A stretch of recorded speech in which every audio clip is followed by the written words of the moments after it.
मेरो नाम चाहिँ आकाश र हजुरलाई चाहिँ मेरो युट्युब च्यानलमा स्वागत छ। र आज चाहिँ म त्यति आफ्नो ग्यालेरी चाहिँ चेक गरिरहेको थिएँ अनि फोटोहरू हेर्दाखेरि चाहिँ मैले स्क्रोल गर्दा गर्दै अचानक मैले चाहिँ 3 वर्ष पहिलाको फोटो देखेँ कि आफूले लाउरे गर्दाखेरि भिडेको शरीर होइन, त्यतिखेर खतरा थियो।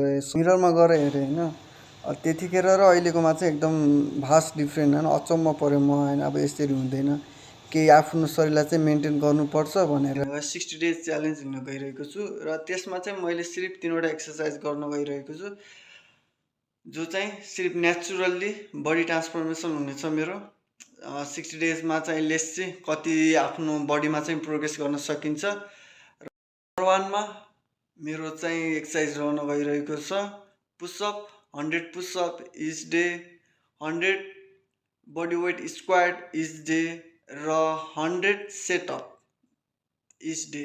लेट्स सी आफ्नो शरीरमा चाहिँ कति प्रोग्रेस गर्न सकिन्छ। आफ्नो भिडियोहरू चाहिँ होइन इच डे अपलोड गर्छु मेरो युट्युब च्यानलमा। अनि हजुरले चाहिँ हेरेर लाइक, सब्सक्राइब अनि सपोर्ट गरिदिनु होला। Let's go. जय नेपाल।